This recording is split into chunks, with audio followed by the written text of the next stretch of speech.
What's going on, everyone? Welcome back to the show. So today we're going to talk about a few different things. We're going to talk about President Biden. He made a big announcement earlier today, so we'll talk about that. We're also going to take a look and a listen to Representative Dean Phillips. He's going to be talking about a middle-class tax cut. So that's what we're going to discuss today. But first off, on this channel, we talk about financial news and what's going on in Washington, D.C. If that sounds like something interesting to you, please subscribe to the channel and hit that little bell notification. That way you'll get notified anytime we put out a video. And like always, if you see my name and a picture of me in the comment section, make sure you see a check mark next to my name. That check mark signifies that it's me. If you do not see that check mark, it's not me. It's someone trying to impersonate me. Okay, so let's first take a look and a listen to President Biden. This is where he talks about the ban on oil. That was the announcement he made earlier today. So here we go. Banning all imports of Russian oil and gas and energy. That means Russian oil will no longer be acceptable at U.S. ports, and the American people will deal another powerful blow to Putin's war machine. Okay, so that was it. It was quick. But that's what he's saying here, this ban. Now, we talked about this yesterday. This should have happened a long time ago, in my opinion. But nonetheless, now we see that President Biden is on board with this ban of oil. So that's a good sign. Now, I do want to show you this, and I took this from CNN. But let's look at the oil. If we go all the way over to the right side, that's how much oil we were purchasing from Russia, okay? So, and this is in billions, so this is 0.95 billion. Now, if we go all the way to the left, now you know why China is kind of, they're not really, I won't say they're backing Russia, but they're not in opposition to what Russia's doing. Look at that, $23 billion. And then you start looking at some of the other countries, France, South Korea, and you just move on down the list. You see that we were pretty much not taking that much oil from Russia, where other countries, they have a little bit more skin in the game. So some of these other countries have not banned Russian oil as of yet because it would really topple their economy. And so that's probably why they're not doing it at the current time. So very, very interesting when it comes down to it. We can anticipate seeing gas prices go up. I went to get gas just right after I heard this announcement. I went ahead and went to get gas because I know how things are. Even if it's one of those situations where it's really not going to move up that much, it will move up some. So I might as well save a few cents and go down there and get gas. But it'll be interesting to see what happens, how high it goes. I think when I purchased gas, it was like $5.61, and I live in Southern California, so it's a little higher. I think the average right now is about $4.17.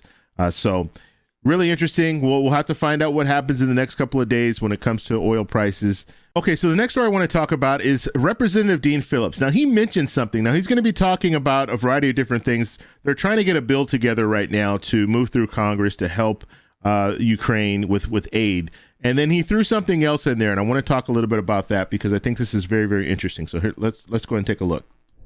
Of Minnesota, who serves on the Foreign Relations Committee, among others. Congressman, thank you for being back on the show. Good afternoon to you. Good afternoon, Hallie. And with a preemptive apology, in case I do need to interrupt you to get over to John Kirby at the Pentagon, but I know that you were on that call with the Ukrainian president over the weekend. There's this new bipartisan legislation that we reported on at the top of the show. Does it go far enough to meet the needs that Zelensky has laid out? Well, it's a darn good beginning, Hallie. I think we have to continually increase our sanctions regime. I think it's working. We listened intently to him, and I do believe we have an obligation to fulfill that. Absolutely provide fighter jets from Poland. I do believe it's time to ban imports of Russian oil. It will have an implication to the U.S. economy and to U.S. consumers. I think it's time for a middle tax cut in the United States, commensurate with an increase on the highest earners in the United States to reduce the effects of these inflationary times. And we have to also recognize, Hallie, that sanctions will be effective, but I think the most important army in the world right now are the Russian people, who are going to be feeling the horrifying effects of these sanctions. They are right now. It's time that we make an appeal to Russians.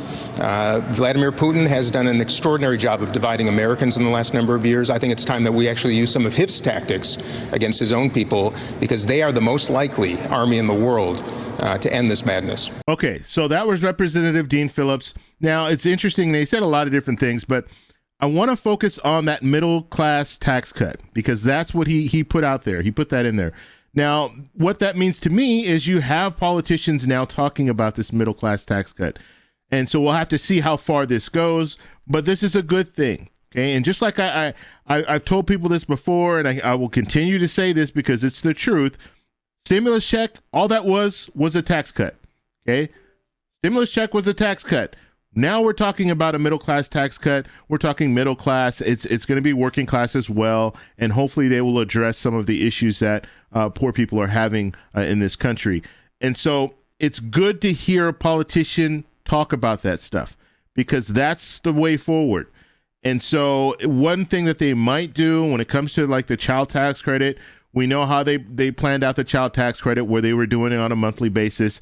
If they could do a middle class tax cut, middle class, working class, poor tax cut, and do that with monthly payments, I think it would be very, very successful. So we're going to have to follow this story. So Representative Dean Phillips, he's the one that mentioned this. We're going to have to see if there are any legs with this. If we see if there are any people that are going to co-author a bill that has some type of middle class tax cut. They're going to have to do something in the next few months. Okay. So when it comes down to any type of legislation, I'm not talking specifically about a middle class tax cut, but any legislation, they need to get this done by summer. If they can't get this done by summer, it's not going to happen, because it'll be too close to the election. So it's going to be interesting to see what they do and how they come across with a proposal. We know Senator Manchin has his proposal that he's been kind of shopping around to see if he can get some support.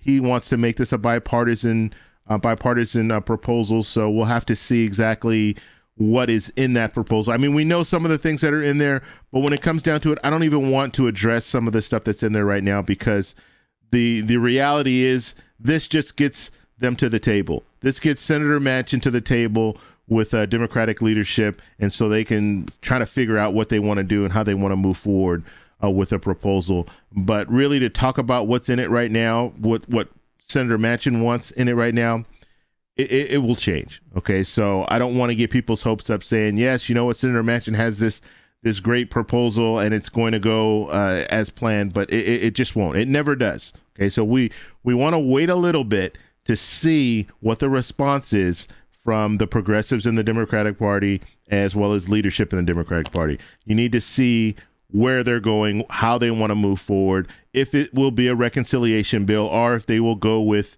a bipartisan bill, which means you're going to need 10 Senate Republicans to be on board to move forward with anything. So that's where we are right now when it comes down to it. But it's good to hear that you have politicians now talking about a middle-class tax cut. And I think that's really good news for a lot of people. If you guys have any questions, post them down below. If you like this video, please give me a thumbs up. Please subscribe for more, and I'll talk to you in the next one.